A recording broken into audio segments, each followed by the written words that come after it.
সুপ্রিয় দর্শক শ্রোতা, আপনাদের সবাইকে স্বাগত জানাচ্ছি। শুরু করছি আমাদের প্রতিদিনের নিয়মিত আয়োজন শুভ সকাল ঝিনাইদহ। আশা করছি আপনারা সবাই অনেক ভালো আছেন, সুস্থ আছেন এবং এই মুহূর্ত থেকে আমাদের সাথে যুক্ত হয়ে গেছেন। আমাদের ঝিনাইদহ টিভির নিয়মিত আয়োজন আপনারা আমাদের সাথে যুক্ত হতে পারেন। অবশ্যই আপনাদের মূল্যবান বার্তাটি আমাদের কাছে পাঠিয়ে দিন কমেন্ট বক্সে। এবং কথা না বাড়িয়ে চলে যাব আমাদের আজকের বিশেষ অতিথির কাছে।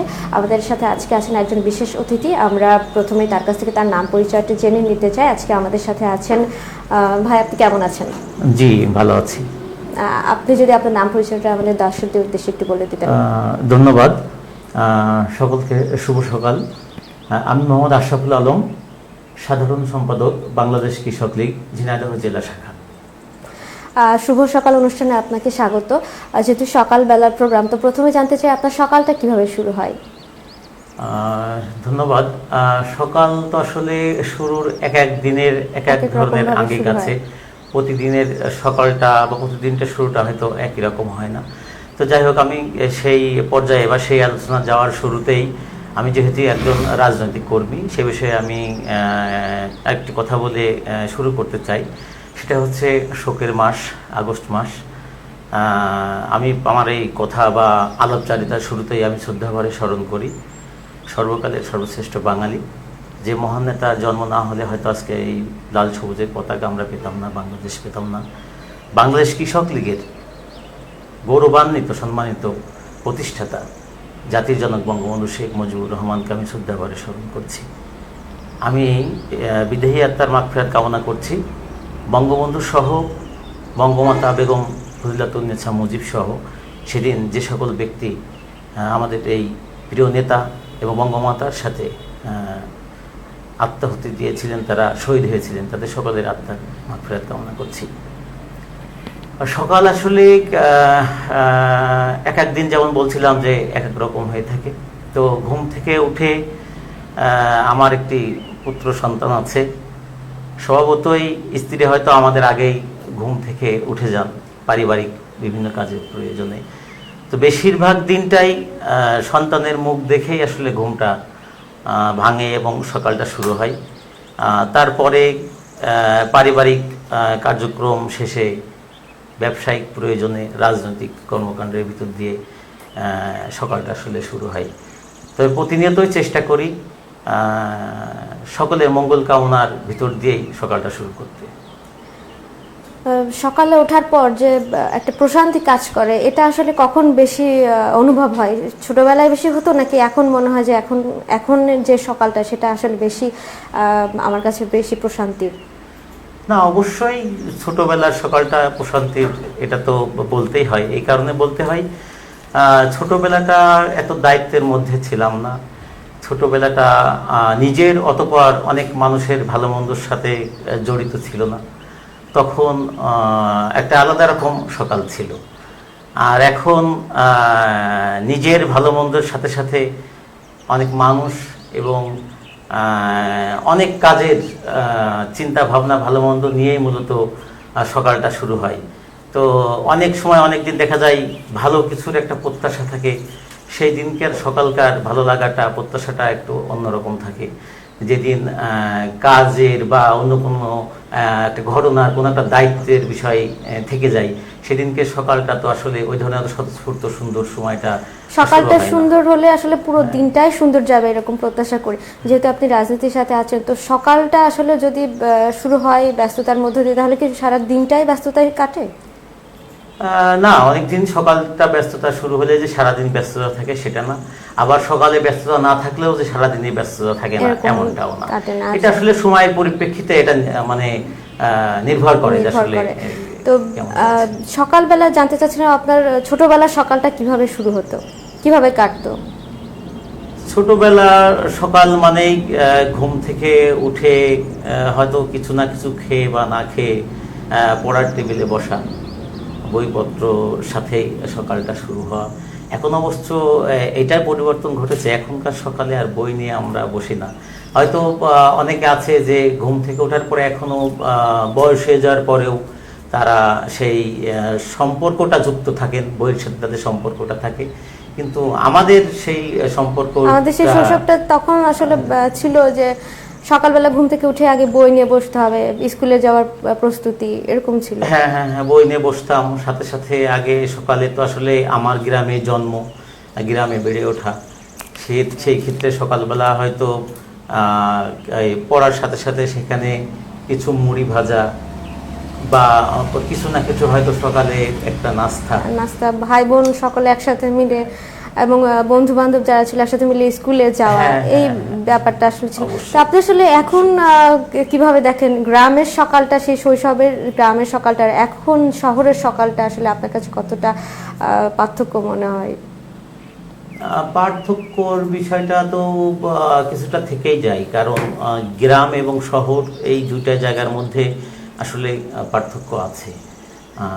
আর শহরের মানুষের গ্রামের প্রতি কতখানিটা আকর্ষণ আছে বা ভালো লাগা আছে এটা জানি না, তবে গ্রামের মানুষের শহরের প্রতি আলাদা একটা আকাঙ্ক্ষা বা প্রত্যাশা বা একটা আকর্ষণ আছে, কৌতূহল কাজ করে। সেই জায়গাটাতে অবশ্যই গ্রামের এবং শহরের সকলের একটা পার্থক্য আছেই। আর গ্রামের মানুষের থেকে শহরের মানুষেরা স্বভাবতই সাধারণত শিক্ষিত হয়ে থাকে, তারপরে চলাচল জীবনে অনেক প্রতিষ্ঠিত পর্যায়ের মানুষ শহরে বসবাস করে থাকেন। সেই সূত্র ধরে এখানে দেখা যায় যে তারা ঘুমাতেও যায় দেরি করে, আবার ঘুম থেকে ওঠেও দেরি করে। এবং শহরের সকালের চর্চাটা, চলাচলটা গ্রামের সকালের চর্চাটা আর মধ্যে ব্যবধান, পার্থক্যটা অনেকটাই। যেমন গ্রামের সকাল বলতে কি, গ্রামের বেশিরভাগ মানুষই কিন্তু চাষি কাজ করে তাদের জীবিকা নির্বাহ করে থাকে, চাষের সাথে বেশিরভাগ মানুষ সম্পৃক্ত। তো তারা কিন্তু সকাল নয়, তারা কিন্তু ভোরবেলা ওঠেন। তারা যারা কর্মজীবী মানুষ, তারা ভোরবেলা উঠে কিন্তু তারা তাদের মাঠে যান, তাদের যে সৃষ্টি, তাদের যে উৎপাদন, সেই উৎপাদনে তারা আত্মনিয়োগ করেন। সেখানে বেশিরভাগ পরিবারের পুরুষ গার্জিয়ান যারা, তারা কিন্তু পরিবারের বাইরে থাকেন। তো সেখানে শহরে ছেলে মেয়েরা সকালে উঠে বাবা মার সাথে একসাথে সকালটা হয়তো পারে, কিন্তু গ্রামের ছেলে মেয়েরা কিন্তু সকালে উঠে হয়তো মার কাজে ব্যস্ত, বাবা চলে গেছে প্রয়োজনে বাইরে কাজে, সেখানে গ্রামের ছেলে মেয়েদের সকালটা অনেকটা নিজেদের মতো করেই হয়তো কাটাতে হয়, এমনই আমরা কিন্তু লক্ষ্য করে থাকি। এবারে জানতে চাইবো আপনার শিক্ষা জীবন যদি ধারাবাহিকভাবে আমাদেরকে একটু বলতেন। আমি প্রথম পর্যায়ে প্রাইমারি স্কুলে, যেটা শিক্ষা জীবনের শুরু, সেটা আসলে আমি শুরু করেছিলাম 2 নম্বর মধুহাটি ইউনিয়ন, ঝিনাইদহ সদর অন্তর্গত, এই ইউনিয়ন অন্তর্গত চান্দোয়ালি সরকারি প্রাথমিক বিদ্যালয়ে আমি প্রথম শ্রেণীতে প্রথম স্কুলে যাই। সেখানে একটু ভুল বোঝাবুঝি হওয়ার কারণে, সেটা আবেগের কারণেই হোক অথবা অভিমানের কারণেই হোক, ওই স্কুল থেকে ওই একটা শ্রেণী পর্যন্তই পড়ালেখা করে আমি দ্বিতীয় শ্রেণীতে ভর্তি হই বাজারগোপালপুর সরকারি প্রাথমিক বিদ্যালয়ে। তো ওই বাজারগোপালপুর সরকারি প্রাথমিক বিদ্যালয়ে ক্লাস 5 পর্যন্ত পড়াশোনা করছি। পরবর্তীতে আমার পিতা মরহুম আলহাজউদ্দিন, উনি ঝিনাইদহ শহরে এসে ব্যবসায় কার্যক্রম পরিচালনা করেন, আমাদেরকেও গ্রাম থেকে শহরে নিয়ে আসেন। সেই ক্লাস 5 পর্যন্ত গ্রামের স্কুলে পড়াশোনা করার পরে ক্লাস 6-এ এসে প্রথমে ভর্তি হই আমাদের ঝিনাইদহ শহরের হামদ প্রতিষ্ঠিত সাধুপতিরাম মাধ্যমিক বিদ্যালয়ে। আমার পিতার একজন খুব কাছের বন্ধু মরহুম আনোয়ার হোসেন মাস্টার সে সময় ওই স্কুলে শিক্ষকতা করতেন। তো পিতার বন্ধুর সূত্রেই আসলে সেই স্কুলে গ্রাম থেকে এসে আমার ভর্তি হওয়া।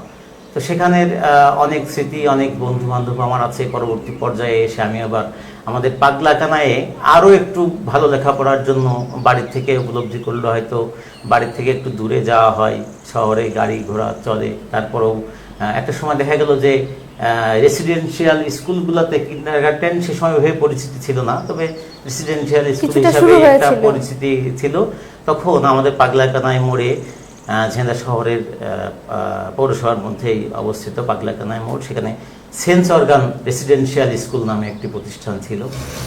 সেই প্রতিষ্ঠান সেই সময় শহরের মধ্যে মোটামুটি একটা ভালো পরিচিতি লাভ করেছিল। তো সেই স্কুলে পড়া। পরবর্তী পর্যায়ে ঝিনাইদহ কলেজ বলে বর্তমানে যেটি Jhenaidah degree college, city college বলেও অনেকের মাঝে পরিচিতি আছে, এই কলেজে আমি ইন্টারমিডিয়েট ভর্তি হই। এমন একটা পর্যায়ে 2000 সালের 15ই জানুয়ারি আমার পিতা আততায়ীদের গুলিতে মৃত্যুবরণ করেন। তারপর থেকে আসলে ওইভাবে আর লেখাপড়ার দিকে এগোনো হয়নি।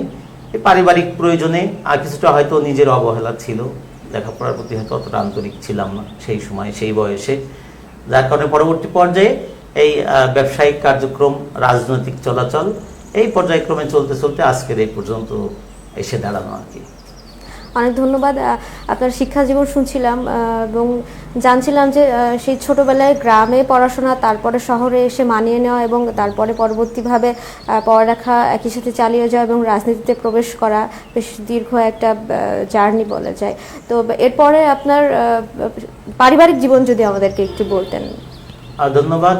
পারিবারিক জীবনে আমরা 2 ভাই 1 বোন। আমার বোনটার নাম আফরোজা খাতুন, ওকে আমরা বিয়ে দিয়েছি, তার 1 ছেলে 1 মেয়ে। আর আমার এই ভাই বোনের পরে আমার বোনের পরে যেই ভাইটার জন্ম, ওর নাম হচ্ছে আকিমুল ইসলাম। ও লেখাপড়া জীবন, শিক্ষা জীবন শেষ করেছে। এই কিছুদিন আগে ওরও বিয়ে হয়েছে, তো এখন সে চাকরির জন্য অপেক্ষা করছে। আর আমার পরিবারে আমি বিয়ে করেছি, আমার একটি পুত্র সন্তান।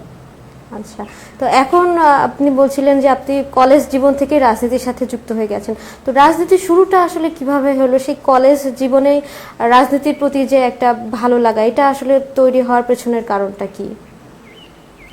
মূলত আমাদের ছোট থেকেই দেখেছি আমাদের পরিবারে একটা রাজনৈতিক আবহ ছিল।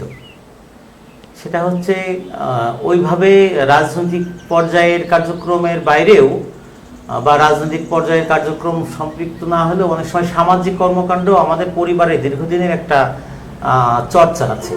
গ্রামের বিভিন্ন কার্যক্রমে আমাদের পরিবারের মানুষের একটা মতামত নেওয়া বা মানুষের ভালো মন্দর সাথে আমাদের পরিবারের মানুষ যে তাদেরকে সহযোগিতা করা।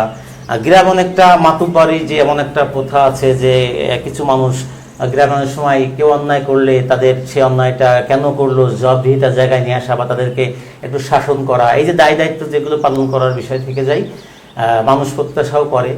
তো সেইটা আমাদের পরিবার দীর্ঘদিন ধরে আমাদের গ্রাম তথা অত্র অঞ্চলে এই কার্যক্রমের সাথে সম্পৃক্ত ছিল। আমার পিতাও সেই দায় দায়িত্ব পালন করতেন। ছোট থেকেই দেখছি যে মানুষের জন্য কিছু একটা করার একটা চর্চা আমাদের পরিবারে রয়ে গেছে।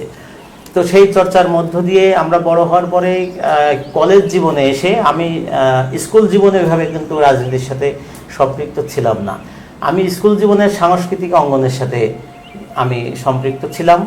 আমি বেশ কয়েকটা নাট্য সংগঠনে ঝিনাইদহে দীর্ঘদিন ধরে কাজ করেছি।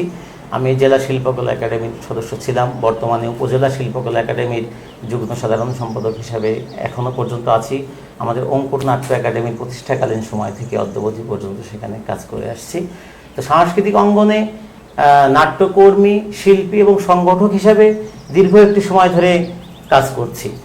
আর কলেজ জীবনে যে রাজনৈতিক অঙ্গনের সাথে সম্পৃক্ত হওয়া এবং জয় বাংলার স্লোগানের সাথে মূলত ওখান থেকেই সম্পৃক্ত হয়েছি।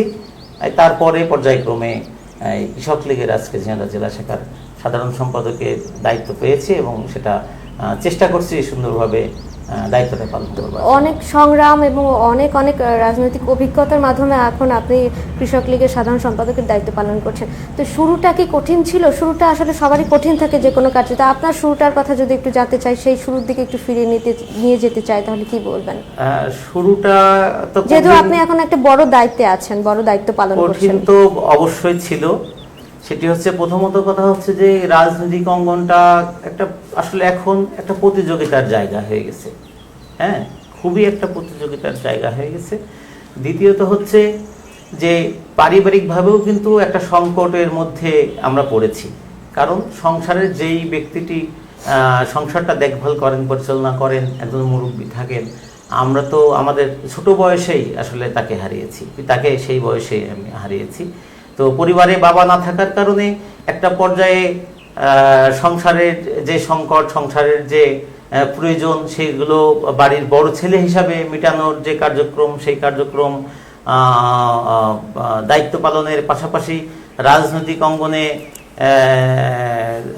যে প্রতিযোগিতা, যে সমস্যা, সবচেয়ে বড় ঘটনা একটি ঘটেছে যে আমি যেই সময় ছাত্রলীগের মিছিলে সম্পৃক্ত হয়েছি, সেই সময়টা ঢোকার সময়টা, ছাত্রলীগের সাথে সম্পৃক্ত হওয়ার সময়টা ভালো ছিল।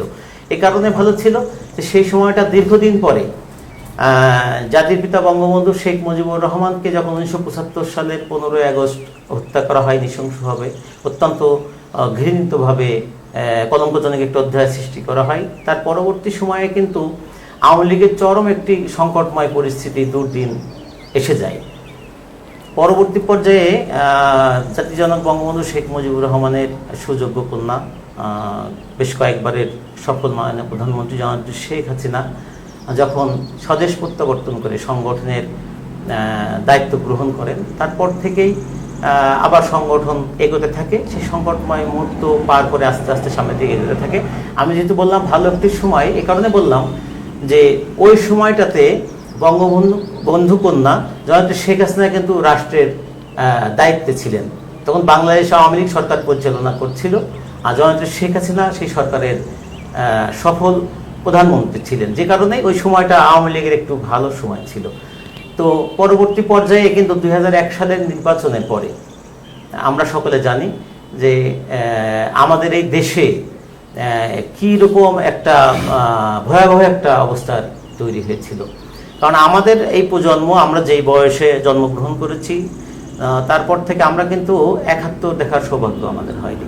আমাদের এই দেশের ইতিহাসে আমরা যে ঘটনাগুলো আমরা পড়ে থাকি, যে কারণে আজকে বাংলাদেশের জন্ম, যে কারণে আজকে শোষণহীন একটি সমাজ থেকে বের হয়ে আসার চেষ্টা করা, সেই রকম কিন্তু সেই 71 পরবর্তী পরিস্থিতি বা 71 সালের আগের সেই ঘটনা আমরা হয়তো দেখতে পাইনি, কিন্তু 2001 সালের পরবর্তী সময় আমরা কিন্তু দেখতে পেরেছি যে আওয়ামী লীগ যারা করে, সেই আওয়ামী লীগ করার নেতাকর্মীদের যে দুর্বিষহ জীবনযাপন, সেটা আমরা লক্ষ্য করেছি।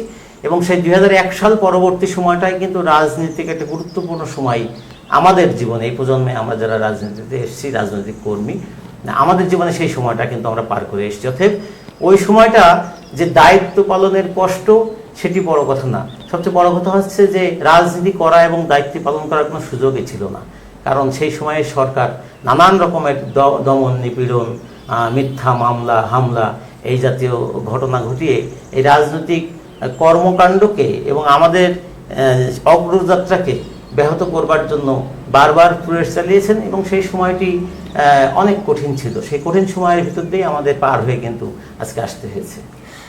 যেহেতু আপনি বাংলাদেশ কৃষক লীগের সাথে সরাসরি সম্পৃক্ত আছেন, এবারে যদি আমাদেরকে একটু বলতেন যে কৃষক লীগের গঠনতন্ত্র এবং কৃষক লীগের শুরুটা বাংলাদেশে আসলে কিভাবে শুরু হলো, সেই বিষয়টা যদি আমাদেরকে একটু জানাতেন। ধন্যবাদ।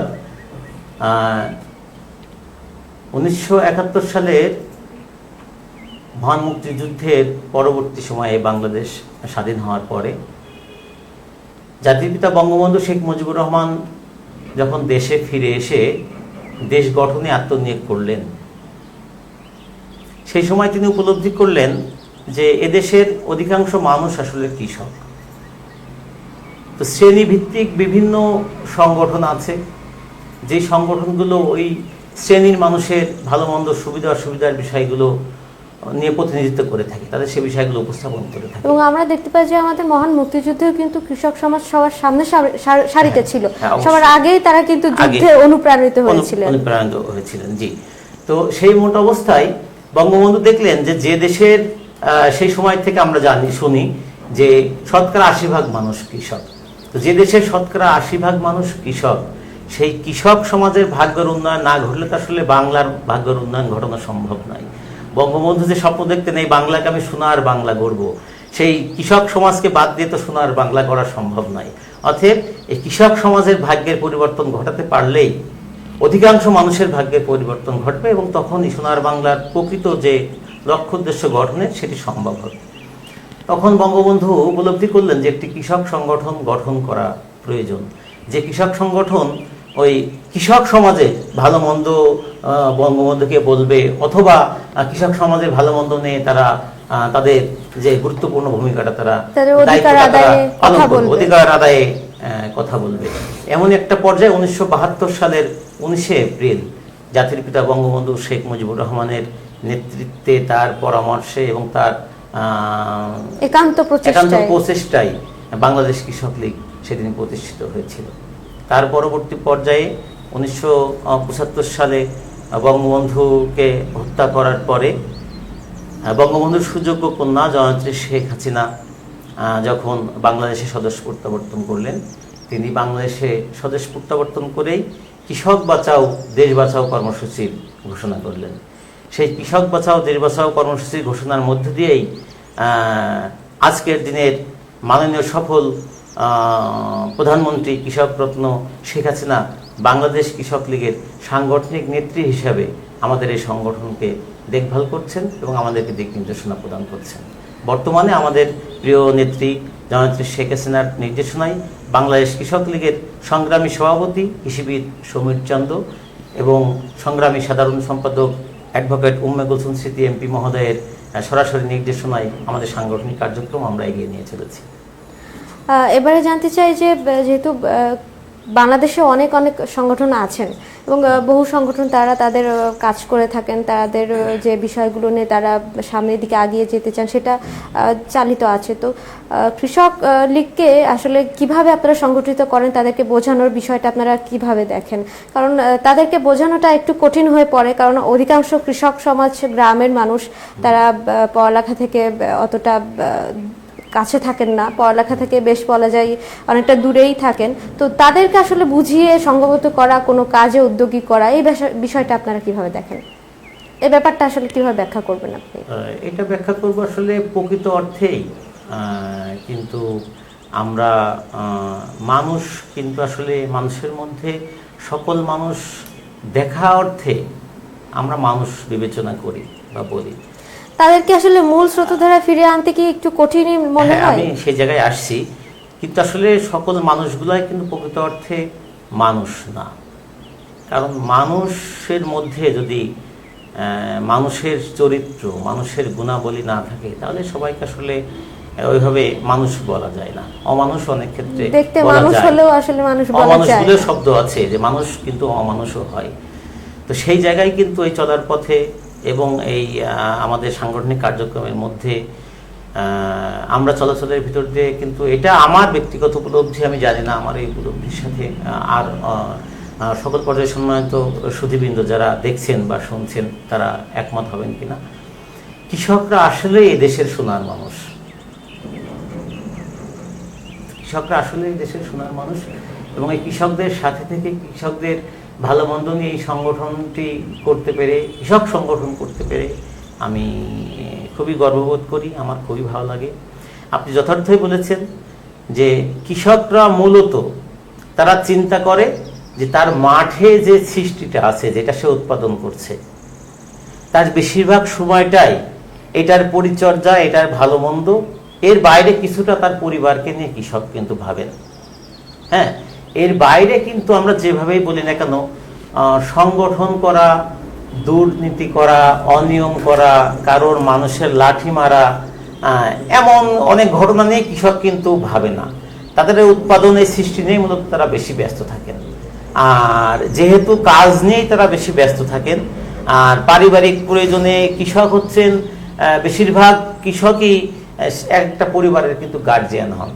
গার্জিয়ান হওয়ার কারণেই তার দায়িত্বের জায়গা থেকে তার সংসারের বিভিন্ন কার্যক্রমের ভিতরে সে তার চিন্তা ভাবনায় চলাচলে মূলত ওইভাবে অতটা তারা সংগঠন করা বা সংগঠিত হওয়ার বিষয়ে অতটা তারা আসলে আগ্রহী থাকে না বা ভাবার এত ভাবেও বলে মনে হয় না। হয়তো প্রয়োজনে তাদেরকে আসতে হয়, তারা আসে, একটা সংগঠনে সংগঠিত থাকলে ভালো হয়, তাই আসে, তারা খুব সহজ সরল হয়। আমরা চেষ্টা করি যে মানুষগুলোকে একটি জায়গায় সংগঠিত করার, যে একটি জায়গায় সংগঠিত হলে তারা তাদের সুবিধা অসুবিধাগুলো আমাদের কাছে বলতে পারবে, তাদের সেই সুবিধা অসুবিধাগুলো আমরা জানতে পারলে আমরা সেগুলো সমাধানে আমরা হয়তো প্রয়াস রাখতে পারবো। আমরা সেগুলোকে ঊর্ধ্বতন পর্যায়ে আমাদের যারা ঊর্ধ্বতন পর্যায়ের আওয়ামী লীগের এবং কৃষক লীগের নেতৃবৃন্দ আছেন তাদের সাথে মত বিনিময় করে তাদের কিভাবে সেই সমস্যাগুলোকে সমাধান করে এগিয়ে যাওয়ার চেষ্টা করব। তো কৃষকদেরকে আসলে সংগঠিত করা একটু কষ্টই হচ্ছে এবং একটু কষ্টসাধ্য। আসলে কৃষকরা দীর্ঘদিন ধরেই কিন্তু অবহেলিত আছে। কৃষক সমাজ আমি বলতে চাই কৃষক সমাজ আসলে দেশ এবং সংগঠনের বা আমাদের দেনই বেশি, তারা নেন কিন্তু কম, এবং তারা আসলে নেয়ার চিন্তাটাও করেন না এবং আসলে নেওয়ার চিন্তাটা কিন্তু না করার কারণেও তাদের সংগঠন করা বা সংগঠিত হওয়ার জায়গাটাতেও কিন্তু একটা বলা যায় এখানে তার নিঃস্বার্থভাবে কাজ করেন এবং সে কারণে তাদের ওই ধরনের উদ্দীপনাটা আমরা কম লক্ষ্য করতে পারি। হ্যাঁ, যেহেতু ওই ধরনের যেমন কোনো প্রাপ্তি প্রত্যাশা তাদের এখানে থাকে না। যেমন আমরা আজকাল লক্ষ্য করে থাকি প্রায়শই একজন রাজনৈতিক কর্মী কেউ হয়তো ইউনিয়ন পরিষদের মেম্বার হতে চান, কেউ ইউনিয়ন পরিষদের চেয়ারম্যান হতে চান, কেউ আপনার পৌরসভার মেয়র হতে চান, কেউ উপজেলা পরিষদের চেয়ারম্যান ভাইস চেয়ারম্যান হতে চান, কেউ মাননীয় জাতীয় সংসদ সদস্য হতে চান। কিন্তু কৃষকদের সাধারণত এই ধরনের চিন্তা ভাবনা খুবই কম। এমন অনেক ব্যক্তি আছেন যারা রাজনৈতিকভাবে সম্পৃক্ত, যারা হয়তো কৃষিকাজ আছে কিন্তু এর বাইরেও তারা চেয়ারম্যান মেম্বার, কৃষিকাজ থাকার পর চেয়ারম্যান মেম্বার হতে চায়।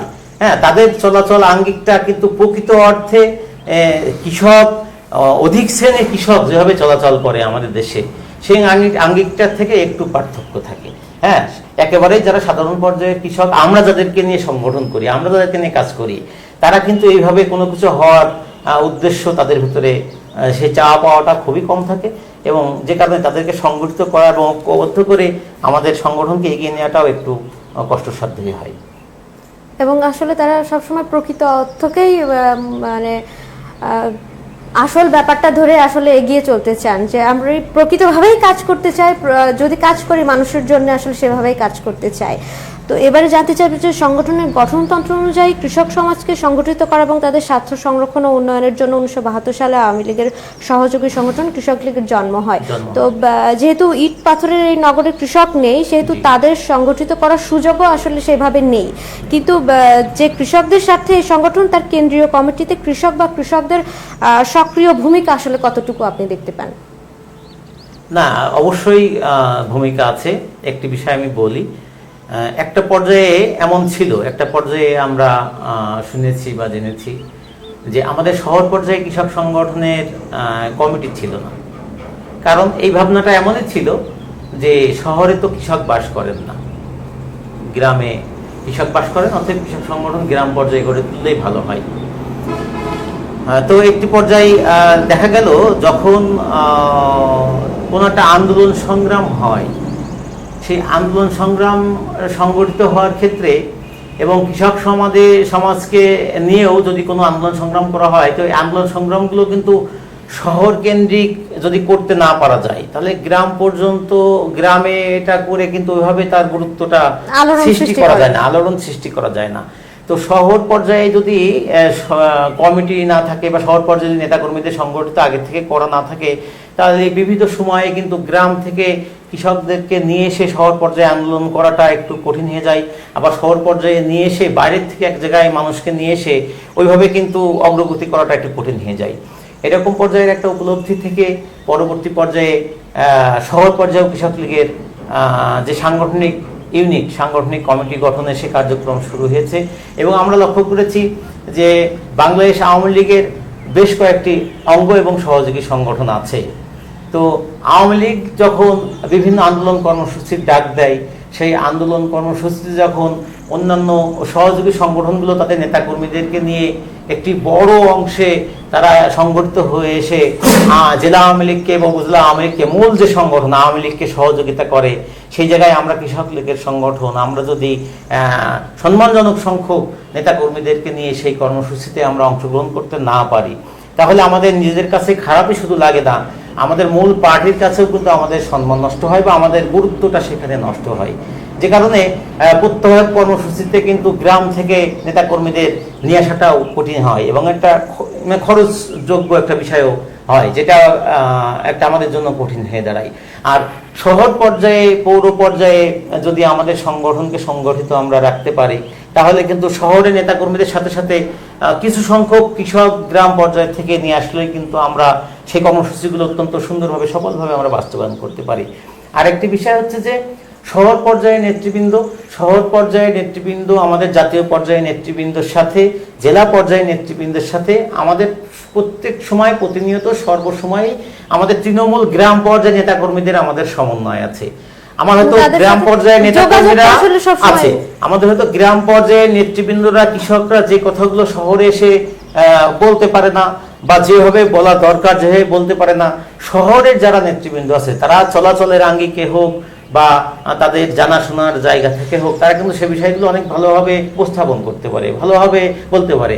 যেমন অনেক সময় আমরা লক্ষ্য করি, আপনি যে অর্থে বললেন আর কি, যে গ্রামের 2-4 জন 5 জন কৃষক বা গ্রাম পর্যায়ে নেতৃত্ব কিন্তু ঊর্ধ্বতন পর্যায়ে এসে আমাদের কেন্দ্রীয় নেতৃবৃন্দের সামনেই বলি বা আমাদের সরকারি বিভিন্ন পর্যায়ের কর্মকর্তাদের সামনে তাদের দাবি দেওয়া বা তাদের অধিকার সম্পর্কে সুন্দরভাবে তারা উপস্থাপন কিন্তু করতে পারেন না। কিন্তু ওই কৃষকদের এই সুবিধা অসুবিধে ভালো মন্দগুলো জেনে সেগুলোকে নেতৃবৃন্দর সামনে উপস্থাপন করা বলি বা সরকারি কর্মকর্তাদের সামনে সে অভিযোগ, সে দাবি দাবা, তাদের সে সংকটগুলো উপস্থাপন করা, এক্ষেত্রে কিন্তু গুরুত্বপূর্ণ ভূমিকা আমাদের জাতীয় পর্যায়ে এবং আমাদের জেলা পর্যায়ে, উপজেলা পর্যায়ে যে সমস্ত নেতৃবৃন্দ আছে যারা শহরে বসবাস করে, তারা কিন্তু সেই দায়িত্বগুলো পালন করে চলেছে। তারা হয়তো নিজেরা ওই কৃষকের ওই সমস্যার মুখোমুখি না হলেও তৃণমূল পর্যায়ে, গ্রাম পর্যায়ে যে সমস্ত কৃষক যে সমস্যাগুলো তারা ফেস করছে, তাদের সেই কথাগুলো জেনে সেই কথাগুলো নিয়েই কিন্তু তারা ওই কৃষকের দাঁড়াচ্ছে। এবারে আপনার কাছে একটু জানতে চাইবো যে সারা বাংলাদেশের চিত্রটা আসলে কেমন, কৃষক সমাজ আসলে কেমন আছে এখন? না, অবশ্যই কৃষক সমাজ এখন অনেক ভালো আছে, কারণ আমরা লক্ষ্য করছি একটা সময় বঙ্গবন্ধুর ডাকে এদেশের যে কথা আপনি বললেন যে কৃষক সমাজ মহান মুক্তিযুদ্ধে একটু অগ্রণী ভূমিকা রেখেছে, তারা স্বতঃস্ফূর্ত অংশগ্রহণ করেছে। স্বতঃস্ফূর্ত অংশগ্রহণ এই কারণে করেছে যে বঙ্গবন্ধু কৃষক শ্রমিককে যেভাবে ভালোবাসতেন, বঙ্গবন্ধু সাধারণ মানুষকে যেভাবে ভালোবাসতেন, আর মানুষ ভালোবাসার মূল্যায়ন যেভাবে করতে চায় করে, অন্য কোনোভাবে কিন্তু সেই মূল্যায়নটা আর পাওয়া সম্ভব হয় না। তো বঙ্গবন্ধু ভালোবাসতেন, বঙ্গবন্ধুর সাথে কৃষক সমাজে সাধারণ জনতার যে সম্পর্কটা গড়ে উঠেছিল, তার সেই আহ্বানের কারণেই কিন্তু মানুষ সেদিন ছুটে গেছে। এবং যেহেতু বঙ্গবন্ধু সাধারণ মানুষের জীবনমানের উন্নয়ন ঘটাবার জন্য, পরিবর্তন ঘটাবার জন্য ডেকেছেন, 7ই মার্চের ভাষণে কিন্তু মানে সারা বাংলাদেশ থেকে অধিকাংশ কৃষক সমাজ কিন্তু রেসকোর্স ময়দানে উপস্থিত হয়েছেন শুধুমাত্র ভালোবাসার টানে, তাকে সামনে থেকে দেখার জন্য। অবশ্যই, তো সেখানে গেছে। তো সেই সময়ে বঙ্গবন্ধু এদেশে আসার পরে কৃষক সমাজের উন্নয়নে গুরুত্বপূর্ণ অবদান রেখেছিলেন, কাজ করেছিলেন। সেই সময় কৃষক সমাজ আশান্বিত হয়ে কিন্তু একটা আশায় বুক বেঁধেছিল। পরবর্তী পর্যায়ে বঙ্গবন্ধুর অনুপস্থিতিতে বঙ্গবন্ধুকে হত্যার পরে যেটা আমার কাছে মনে হয় সেটা হচ্ছে যে যখন আমাদের পূর্ব পাকিস্তান ছিল আর কি দেশে এবং পশ্চিম পাকিস্তান ছিল একই সাথে, বাংলাদেশ এবং পাকিস্তান যখন একই দেশ ছিল, তখন আসলে শোষণ নিপীড়নের শিকার মনে হয় কৃষক সমাজই হতেন বেশিরভাগ, এবং তারা তাদের অধিকার আদায় এবং অধিকার সম্পর্কে যে ন্যায্য মূল্য যেটা দরকার, তাদের ফসলের যে ন্যায্য মূল্য, সেটা আসলে কখনোই পেতেন না এবং সেটা আসলে পরবর্তীতে সব পাকিস্তানে চলে যেতেন। তো এই বিষয়টা আসলে কৃষক শ্রেণীকে খুব বেশি আসলে যন্ত্রণা দিত, পীড়া দিত এবং তারা তাদের মাঠে যে সোনার ফসল ফলাচ্ছেন সেটা আসলে তার দেশের মানুষ পাচ্ছে না। পরবর্তীতে আসলে সেই জায়গা থেকেই মনে হয় তাদের একটা খুব ইচ্ছা এবং আকাঙ্ক্ষা ছিল যে নিজের একটা দেশ হবে, বাংলাদেশ হবে। সকল বাঙালি সবারই প্রত্যাশা ছিল, সে কারণেই তো সবাই এইভাবে অংশগ্রহণ করেছে, বঙ্গবন্ধুর আহ্বানে সাড়া দিয়েছে। যেটা বলছিলাম, পরবর্তী পর্যায়ে বঙ্গবন্ধুকে হত্যার পরে কৃষকদের পক্ষের, কৃষকদের উন্নয়নের কি, এদেশের উন্নয়নের আর কোনো সরকার দেশে প্রতিনিধিত্ব না করায়, সরকার রাষ্ট্র পরিচালনায় না আসার কারণে কিন্তু আমাদের দেশ আর এগিয়ে যেতে পারেনি। পরবর্তী পর্যায়ে জননেত্রী শেখ হাসিনা, কৃষক রত্ন শেখ হাসিনা যখন আবার সরকার গঠন করেছেন সেই সময় থেকে কিন্তু আবার কৃষি এবং এদেশের উন্নয়নে আবার অগ্রগতি হয়েছে, আবার এগিয়ে গেছে। তো বর্তমান সময়ে যেহেতু বারবারের সফল প্রধানমন্ত্রী মাননীয় কৃষকরত্ন শেখ হাসিনা রাষ্ট্র পরিচালনা করছেন, তিনি কৃষকদের উন্নয়নে তিনি অসংখ্য কর্মসূচি তিনি গ্রহণ করেছেন এবং মাননীয় প্রধানমন্ত্রীর এই সরাসরি তত্ত্বাবধানে এবং নির্দেশনায় কিন্তু আজকে দেশের কৃষক সমাজ অনেক ভালো আছে। আজকে আপনার হয়তো স্মরণে থাকবে বা দেশের মানুষের আইসুটিজন যারা শুনছেন তাদের স্মরণে থাকবে যে ইতিপূর্বে কৃষকরা কিন্তু সার পাননি, কৃষকরা কিন্তু বীজ পাননি এবং সার এবং বীজ নিজের পকেটের টাকা দিয়ে কিনতে চেয়েও কিন্তু মানুষ পায়নি এবং তার জন্য তাদেরকে জীবন দিতে হয়েছে। হ্যাঁ, যেটি কিন্তু তারা ফ্রিতে নেবেন না, হ্যাঁ তারা টাকা দিয়ে ক্রয় করে নেবেন, তারপরেও সেটা প্রাপ্তিটা নিশ্চিত করা হয়নি। কিন্তু বর্তমান সময়ে মাননীয় প্রধানমন্ত্রী সরকার গঠন করার পরে আমরা 1996 সালেও দেখেছি, আমরা 2008 সাল পরবর্তী আজ অবধি এই যে বারবার মাননীয় প্রধানমন্ত্রী যে রাষ্ট্রপ্রধান হচ্ছেন, তিনি দেশ পরিচালনা করছেন, কখনো এই সময় মাননীয় প্রধানমন্ত্রী শেখ হাসিনা সরকার সময়ে কখনো কৃষকদের সার নিয়ে বীজ নিয়ে কোনো কিছু নিয়ে তাদেরকে কষ্ট করতে হচ্ছে না। এবং আপনার মাননীয় প্রধানমন্ত্রী সরকার গঠন করে সারের মূল্য কমিয়েছেন, তেলের মূল্য কমিয়েছেন, কৃষকদেরকে বিদ্যুৎ সুবিধা দেওয়ার জন্য তৃণমূল গ্রাম পর্যায়ে তিনি বিদ্যুতের ব্যবস্থা করেছেন, তিনি মোটরের ব্যবস্থা করেছেন, এই সেচকে তিনি আধুনিকায়ন করেছেন এবং কৃষকদের যে বীজ মাঝে মাঝে তিনি প্রণোদনা আকারে কৃষকদেরকে বিনামূল্যে সার এবং বীজ প্রদান করছেন এবং কৃষকদের ভাগ্য উন্নয়নে কি কি ধরনের পদক্ষেপ নিলে এই কৃষকরা ভালো থাকতে পারে, কৃষকরা সুখী থাকতে পারে, এটা তিনি শুধুমাত্র জানা এবং বোঝার দরকার। তার কোনো রকম মানে সময় ক্ষেপণ হচ্ছে না একটুও এটি গুরুত্বপূর্ণ নির্দেশনা দিতে বা সেই উদ্যোগটা গ্রহণ করতে।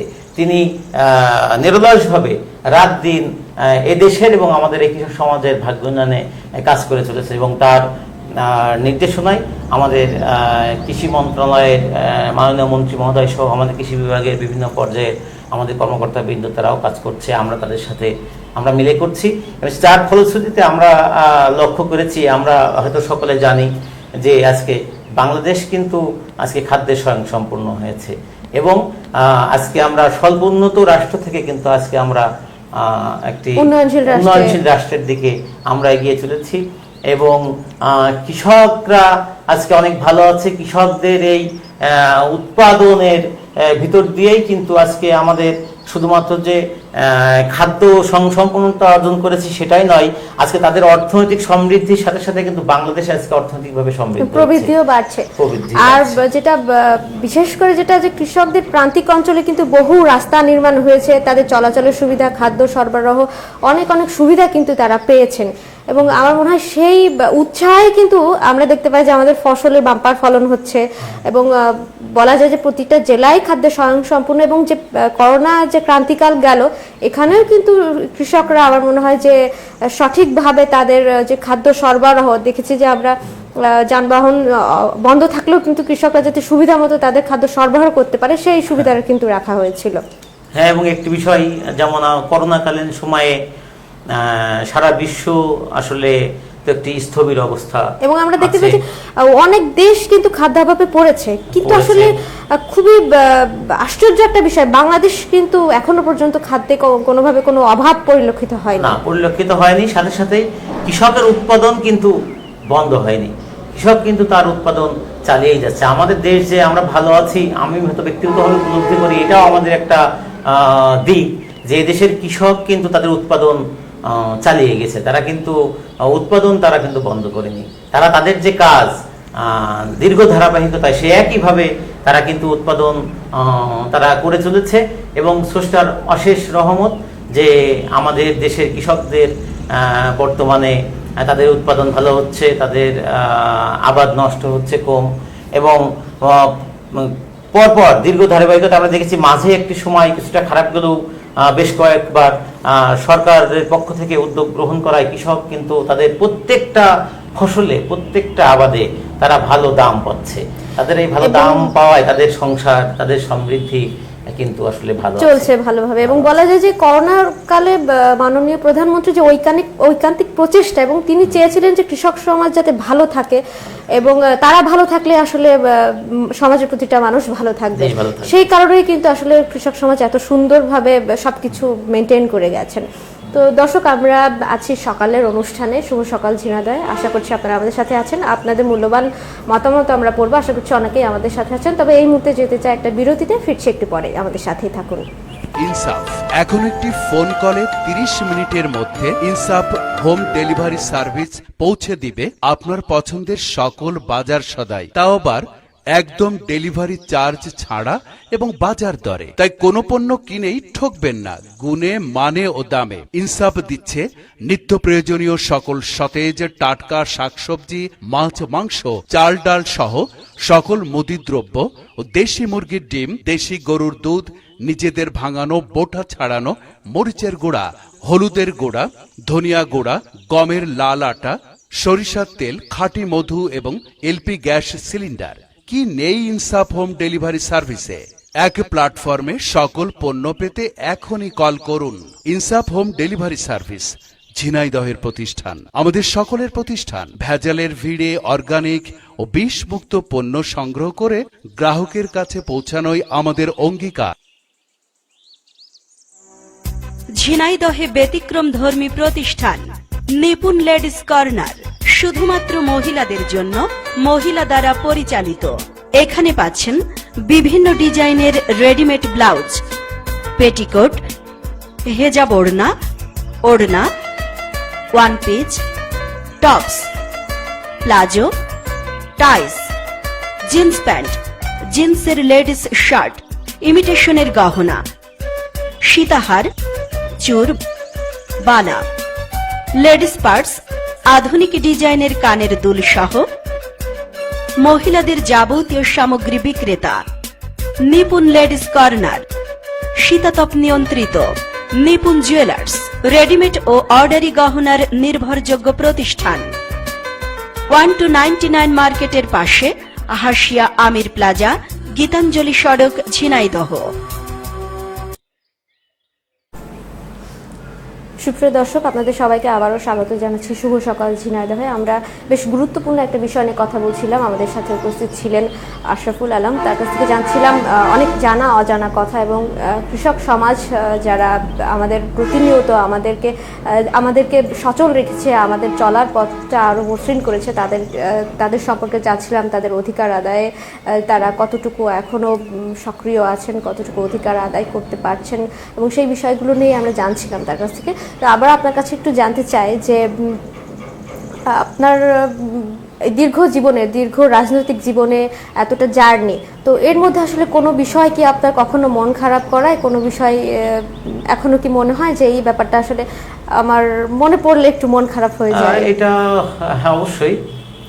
আমি একজন রাজনৈতিক কর্মী হিসাবে আজকে আপনাদের মাঝে কথা বলছি, হয়তোবা আপনারা সে কারণে আমাকে আমন্ত্রণ জানিয়েছেন। আমি শুধুমাত্র রাজনৈতিক কর্মী হিসাবেই এখন যে কথাটি বলবো সেটা বলছি না, আমি একজন মানুষ হিসাবে মূলত সেটি বলতে চাই, যেটি হচ্ছে বঙ্গবন্ধুর অসাধারণ একটি উক্তি, যে মুখে হাসি বুকে বল, তেজে ভরা মন, মানুষ হইতে হবে মানুষ যখন।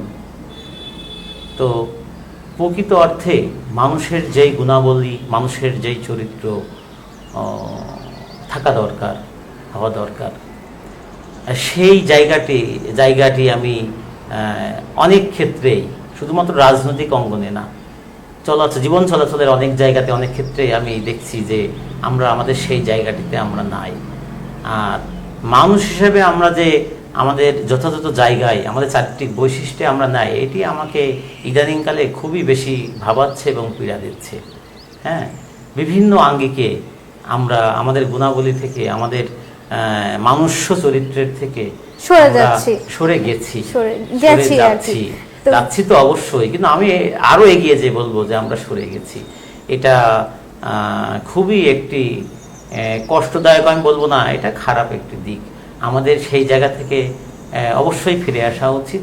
এই ফিরে এসে আমরা যদি আমাদের যথাযথ জায়গায় মানুষের যে গুণাবলী, মানুষ যে জিনিস, সেই জায়গাটাতে যদি আমরা না আসি, তাহলে আমি জানি না আর মানুষকে কষ্ট দেয় কিনা, আর মানুষ ভাবে কিনা, তবে আমার কিন্তু এটা একজন প্রকৃত নেতা কিন্তু এভাবেই ভাবেন। আমার কিন্তু কারণ আপনার দীর্ঘ জীবনের একটা অভিজ্ঞতা কাজ করছে এখানে। আমি একটা জিনিস উপলব্ধি করছি ইদানিংকালে, যে অনেকেই, আমরা যেমন রাজনৈতিক কর্মী, আমরা তো রাজনীতি করি মানুষের জন্য, তাই না? অবশ্যই। তো রাজনৈতিক কর্মী হয়ে অনেকে হয়তো জনপ্রতিনিধি হন না, আবার অনেকে হয়তো জনপ্রতিনিধি হন, আবার রাজনীতি না করেও অনেকে জনপ্রতিনিধি হন। তারাও কিন্তু বলে যে আমরা কাজ করি জনগণের জন্য। আবার এমনিতেও কিন্তু মানুষের জন্য কাজ করার কথা আমরা অনেকে বলে থাকলেও আসলে প্রকৃত অর্থেই মানুষের জন্য ওইভাবে আমরা কাজ করছি না। আমরা কেন জানি শুধুমাত্র নিজের জন্য কাজ করছি, আমরা অনেক আত্মকেন্দ্রিক হয়ে যাচ্ছি। আমি তো আজকে অকপটে এই কথা স্বীকার করতে চাই, কারণ কিছু কিছু সময় কিছু কিছু বাস্তব সত্য যেগুলো বলা কঠিন, হ্যাঁ, সহজ কথা অনেক সময় সহজভাবে বলা যায় না। তাহলে তার সুযোগটা পেও কি করছেন না? আমি সেই জায়গায় আসছি যে বলা যায় না।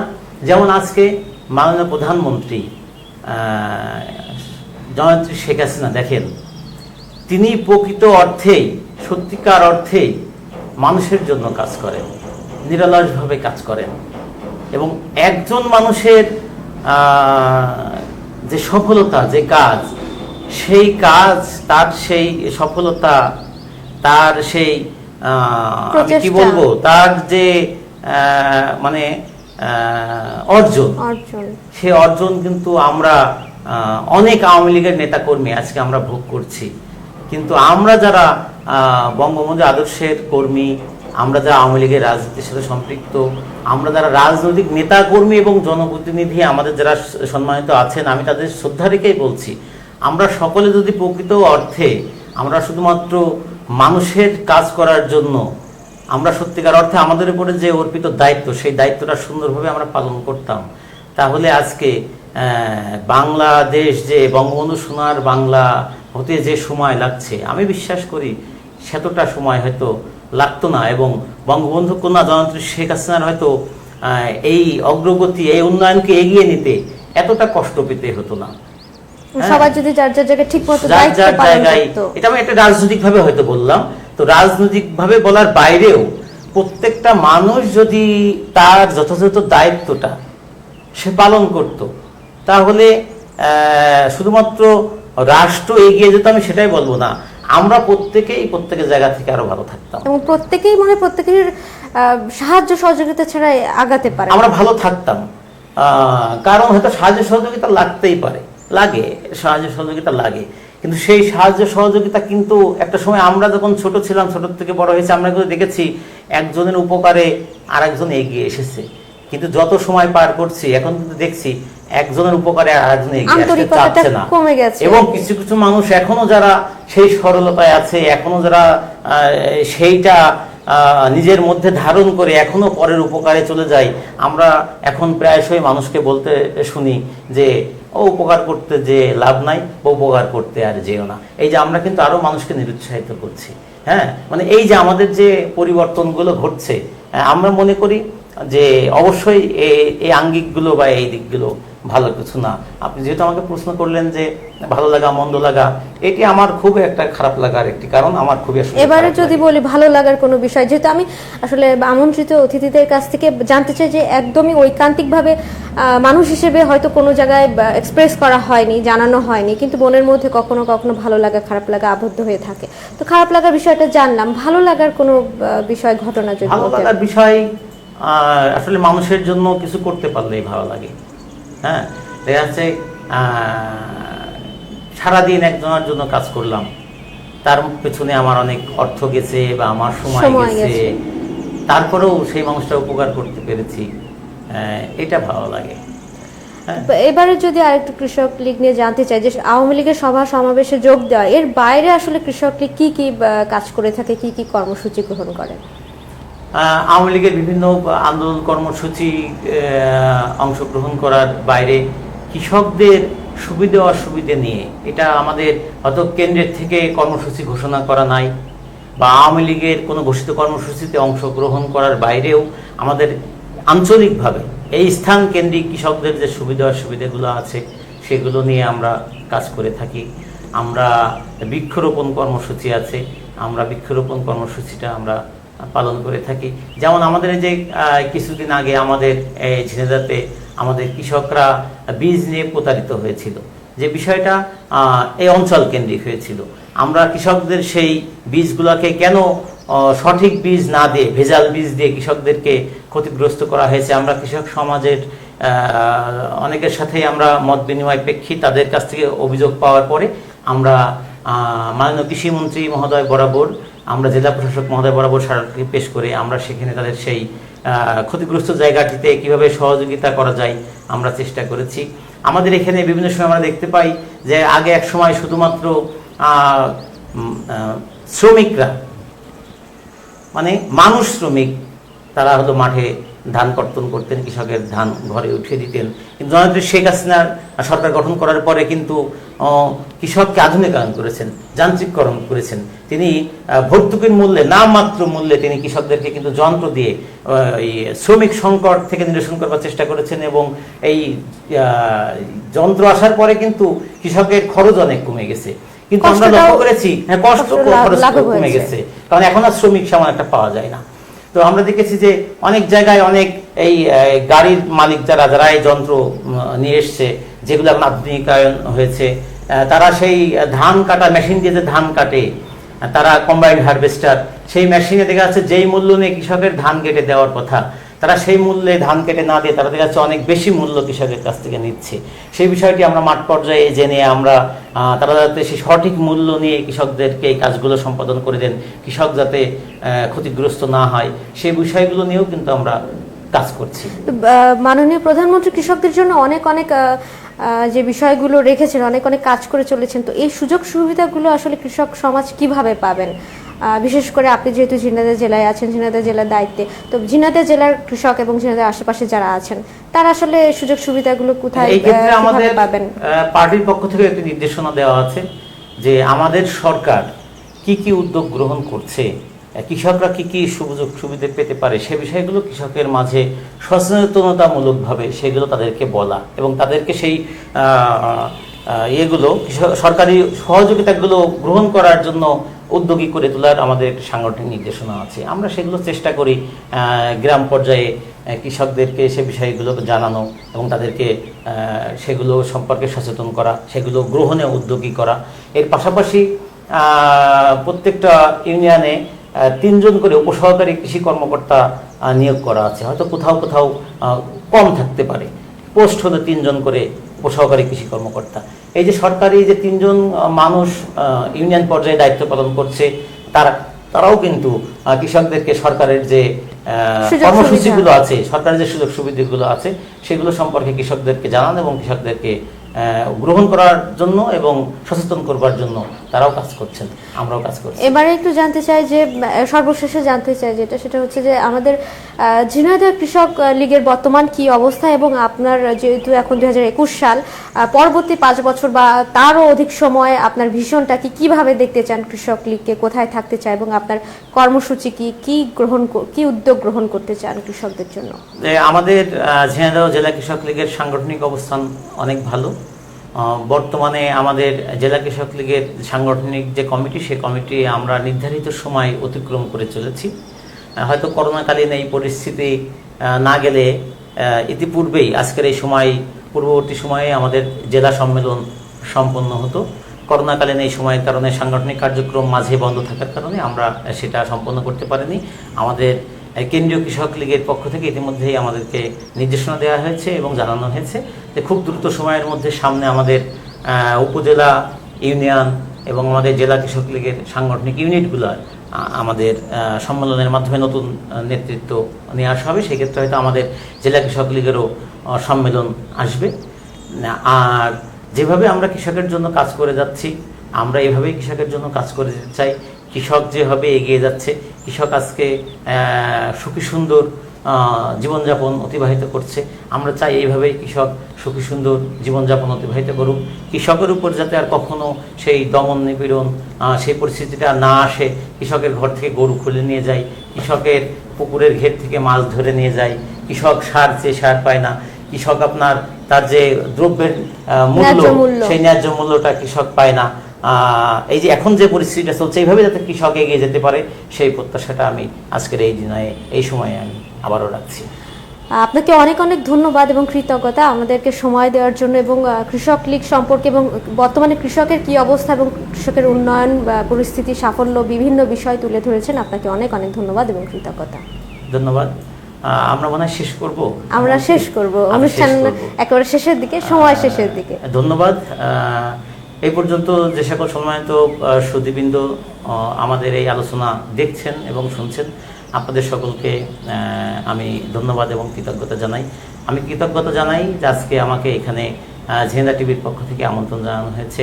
আপনি দীর্ঘ সময় ধরে অত্যন্ত সুন্দরভাবে আপনি আপনার উপস্থাপনার দায়িত্ব পালন করলেন, অনেক ভালো লেগেছে। আশা করি আপনি আরও সামনে অনেক দূর এগিয়ে যাবেন। আর আমি শেষ করতে চাই আমার সাংস্কৃতিক অঙ্গনের একটি কথা দিয়ে। আমি যেখানটায় বসে আজকে কথা বলছি আপনাদের এই স্টুডিওর পাশেই উদীচী শিল্পী গোষ্ঠীর একটি জেলা কার্যালয়, শাখা কার্যালয় এখানে ছিল এবং অনেক পুরনো নাম করা একটা একটি প্রতিষ্ঠান যাদের অনেক অবদান আছে আমাদের সাংস্কৃতিক অঙ্গনে এবং আমাদের মহান মুক্তিযুদ্ধের সময় তাদের অবদান আছে। তো সাংস্কৃতিক কর্মী হিসাবে বিভিন্ন সংগঠনে যাওয়া আসার সূত্রে উদীচী শিল্পী গোষ্ঠীর এখানকার কার্যালয়ে আসার সৌভাগ্য হয়েছিল। সেখানে একটি দেওয়াল লেখন দেখেছিলাম এবং সেই দেওয়াল লেখনটি আমার ভিতরে আজও জাগ্রত আছে। সেখানে লেখা ছিল সত্যেন সেন মহোদয়, তিনি লিখেছেন, মানুষের কাছে পেয়েছি যে বাণী তাই দিয়ে রচিব গান, মানুষের লাগি ঢেলে দিয়ে যাব মানুষের দেবদান। আমরা প্রত্যেকে যেন মানুষের জন্য কাজ করতে পারি, মানুষ হয়ে কাজ করতে পারি, সেই উদাত্ত আহ্বান আমি রাখতে চাই। আর আমি বলতে চাই, একটি সময় বঙ্গবন্ধু এদেশের নেতৃত্ব দিয়েছেন, বঙ্গবন্ধু এই রাষ্ট্র প্রতিষ্ঠা করেছেন, বঙ্গবন্ধু এই লাল সবুজের পতাকা, এই স্বাধীনতা আমাদেরকে দিয়ে গেছেন। ভাষা আন্দোলনে গুরুত্বপূর্ণ অবদান রেখেছেন বলে আজকে আমরা বাংলা ভাষায় কথা বলতে পারছি, আজকে আমরা এই অনুষ্ঠানে আসতে পেরেছি। আজকে বঙ্গবন্ধু আমাদের মাঝে না থাকলেও আজকে বঙ্গবন্ধুর সুযোগ্য কন্যা জননেত্রী শেখ হাসিনা আমাদের মাঝে আছেন। তিনি রাষ্ট্র পরিচালনা করছেন, তিনি নিরলসভাবে দিনরাত কাজ করে চলেছেন এই দেশ এবং এদেশের মানুষের ভাগ্য উন্নয়নে। সে কারণে সেই উত্তাল দিনের, সেই উত্তাল সময়ের যে স্লোগান, তুমি কে আমি কে, বাঙালি বাঙালি তোমার আমার ঠিকানা, পদ্মা মেঘনা যমুনা, সেই স্লোগানকে আবার মুখরিত করে আমরা সকল ভেদাভেদ ভুলে যে আমরা যাতে ঐক্যবদ্ধভাবে আজকে আমাদের এই যে দেশকে এগিয়ে নেওয়ার যে কাজ চলছে সেই কাজে আমরা আত্মনিয়োগ করতে পারি, সেই কথা বলেই আমি শ্রদ্ধাভরে আবারও স্মরণ করে বলতে চাই, জাতির পিতা শেখ মুজিব, লও লও লও ছালাম। সুপ্রিয় দর্শক, যেহেতু সময় শেষের দিকে আজকে অনুষ্ঠান শেষ করতে হবে এখানেই, তবে যাওয়ার আগে জানিয়ে দিতে চাই আজকে 11ই ভাদ্র 1428 বঙ্গাব্দ এবং 26 আগস্ট 2021 সাল চলছে এবং একই সাথে বৃহস্পতিবার। তো প্রতিবারের ন্যায় বৃহস্পতিবার এবং শুক্রবার ঠিক 7:30 চলে আসবো এবং আপনাদের সাথে কথা হয়ে যাবে। এবং আজকে আমাদের সাথে একজন গুরুত্বপূর্ণ অতিথি ছিলেন আশরাফুল আলম, রাজনৈতিক ব্যক্তিত্ব, এবং তিনি বর্তমানে বাংলাদেশ কৃষক লীগের দায়িত্ব পালন করছেন সাধারণ সম্পাদক হিসেবে। তার অনেক কথা জানছিলাম, জানা অজানা অনেক কথা, এবং অনেক কথা হয়তো বলা হয়নি, সেই কথাগুলো জানছিলাম এবং আরও সময়ের অভাবে আরও অনেক কথা জানা হলো না। তো আশা করছি আপনারা সবাই আমাদের সাথে ছিলেন, দেখছিলেন, এবং সবাই অনেক ভালো থাকবেন, সুস্থ থাকবেন এবং অবশ্যই করোনার সময় করোনা স্বাস্থ্যবিধি মেনে চলবেন। এবং এতক্ষণ আপনাদের সাথে আমি উপস্থিত ছিলাম ইয়াসমিন জাহান মিম। সবাইকে আবারও স্বাগত জানিয়ে শেষ করছি আজকের অনুষ্ঠান।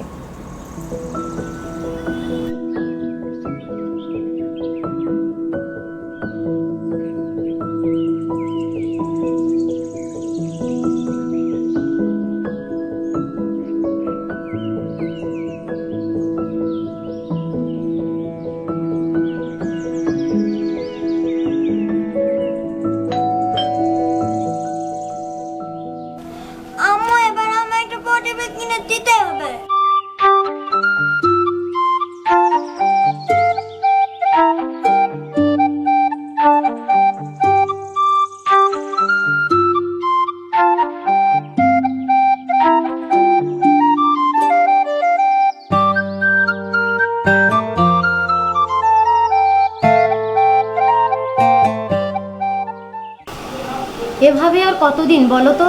বাচ্চাটা তো বড় হচ্ছে নাকি? ফার্নিচারের যে অবস্থা, একজন আসলে বসতেও দিতে পারি না।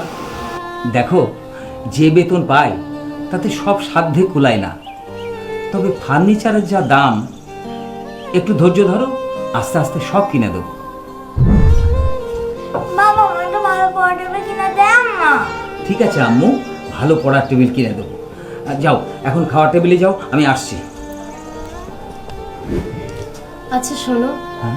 পাশের বাসার ভাবিদের বাসা ফার্নিচার দিয়ে কি সুন্দর করে সাজানো, তুমি জানো? পাশের বাসার ভাই আর আমি একই চাকরি করি, কিন্তু কি করে সম্ভব? শোনো না, ভাবির কাছ থেকে শুনলাম আমাদের ঝিনাইদহ নাকি আপন ঘর আছে, সেখানে নগদ আর সহজ কিস্তিতে ভালো মানের ফার্নিচার পাওয়া যায়। তাই নাকি?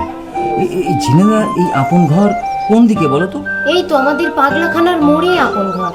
হ্যাঁ, পাগলাখানার মোড়ে? তাহলে খাওয়া দাওয়া করে আজই যাব আপন ঘরে ফার্নিচার কিনতে। কি খুশি তো?